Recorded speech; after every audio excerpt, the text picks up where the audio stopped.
दोस्तों, आज जब हम असम की बात करते हैं ना तो सिर्फ एक इलेक्शन या एक पार्टी की बात नहीं कर रहे होते। हम बात कर रहे होते अपनी जिंदगी की, अपनी गांव की, अपने शहर की, अपनी फ्यूचर की। मार्च हो या अप्रैल 2026 में इलेक्शन होने वाले हैं असम में। डेट अभी कंफर्म नहीं है, पर सवाल ऑलरेडी हम सबके दिमाग में है। असम किस डायरेक्शन में जा रहा है, और इस सवाल का जवाब निकालने के लिए इमोशन से नहीं, फैक्ट से बात करनी जरूरी है।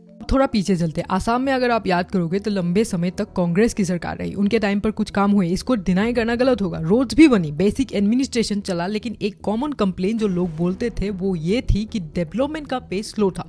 गांव और शहर के बीच गैप ज्यादा था, इंफ्रास्ट्रक्चर का काम लिमिटेड था, और करप्शन एक बड़ा मुद्दा था जिसके बारे में खुद लोग खुल के बात करते थे। कांग्रेस के टाइम पर flood, illegal immigration, law and order जैसे इश्यूज पर स्ट्रॉन्ग लॉन्ग टर्म प्लानिंग कम दिखती थी। स्कीम्स होती थी लेकिन ग्राउंड लेवल तक इम्प्लीमेशन अनइवन था। बहुत सारे रूरल एरियाज में हॉस्पिटल या तो प्रॉपरली फंक्शनल नहीं थे या फिर डॉक्टर्स अवेलेबल नहीं होते थे। एजुकेशन में स्कूल्स थे लेकिन क्वालिटी और मॉनिटरिंग पर सवाल उठते थे। अब आते हैं बीजेपी के टाइम पर। 2016 के बाद असम में बीजेपी की सरकार आई और सबसे पहले जो चीज नोटिसेबल थी वो थी pace of work. Roads, bridges, highway, चाहे धौलासोरिया ब्रिज हो या शहर के फ्लाईओवर्स, कनेक्टिविटी पर सीरियस फोकस दिखा। गांव जो पहले में रोड से कट ऑफ रहते थे वहां तक रोड पहुंची। इसका direct impact farmer, small businesses और स्टूडेंट्स पर पड़ा। गांव की बात करें तो बीजेपी के टाइम पर पीएम आवास योजना, उजाला, हर घर जल जैसे स्कीम्स का एक्चुअल डिलीवरी लोगों ने देखा। गैस सिलेंडर, पक्का घर, पानी का कनेक्शन, ये चीजें सिर्फ पेपर पर नहीं रही। कई विलेजेस में पहली बार लोगों के घर के अंदर टैप से पानी आया। फार्मर्स के लिए भी काफी चेंजेस आए। डायरेक्ट बेनिफिट ट्रांसफर के थ्रू पैसा सीधा अकाउंट में, मिडिलमैन कम हुए, crop insurance, soil health card और मंडी एक्सेस जैसे स्टेप्स लिए गए। अब ये भी सच है कि हर फार्मर कंप्लीटली सेटिस्फाइड नहीं है। फर्टिलाइजर कॉस्ट और मार्केट प्राइस जैसे इश्यूज अभी भी है, लेकिन सिस्टम पहले से ज्यादा स्ट्रक्चर हुआ है। शहरों की बात करें तो गुवाहाटी हो या दूसरे urban areas, drainage, street lighting, traffic management पर काम हुआ। स्मार्ट सिटी प्रोजेक्ट्स आए, हॉस्पिटल अपग्रेड हुए, मेडिकल कॉलेज और हेल्थ केयर इंफ्रास्ट्रक्चर पर इन्वेस्टमेंट दिखा।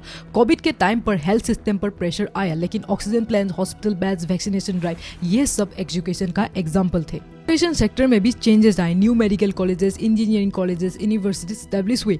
Digital education, scholarship for SC, ST, OBC और माइनॉरिटी स्टूडेंट्स पर फोकस बढ़ा। गवर्नमेंट स्कूल्स में मॉनिटरिंग और अटेंडेंस पर ज्यादा ध्यान दिया गया, लेकिन यहाँ भी सच बोलना जरूरी है, क्वालिटी एजुकेशन अभी भी एक चैलेंज है। टीचर शॉर्टेज और रूरल अर्बन गैप पूरी तरह खत्म नहीं हुआ।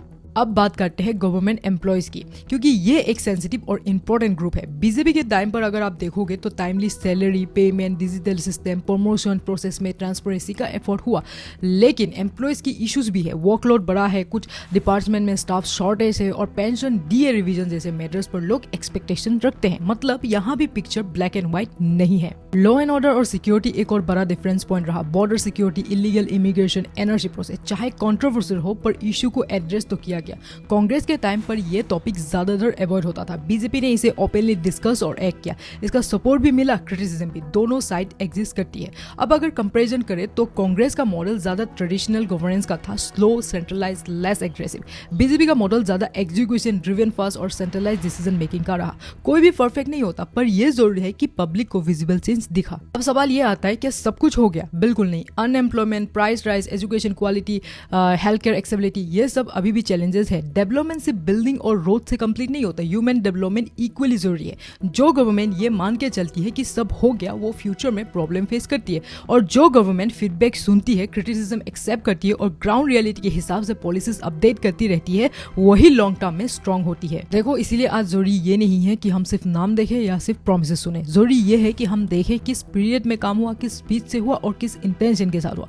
वोट एक बटन दबाना नहीं होता, वोट एक एवोल्यूशन होता है, पास्ट का भी, प्रेजेंट का भी और फ्यूचर का भी।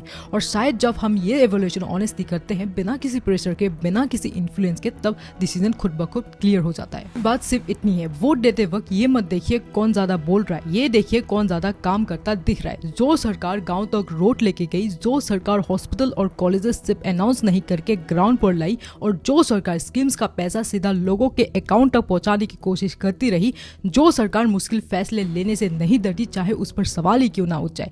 देखो, परफेक्ट कोई नहीं होता, पर इंटेंशन, डायरेक्शन और एग्जीक्यूशन, ये 3 चीजें अगर एक जगह मिल रही हो तो शायद वही लीडरशिप फ्यूचर के लिए सीरियस है। वोट किसी चेहरे के लिए नहीं होता, वोट किसी पार्टी के पोस्टर के लिए नहीं होता, वोट उस सोच के लिए होता है जो आने वाले 5 साल में असम को आगे ले जा सकता है या वही रुक सकती है।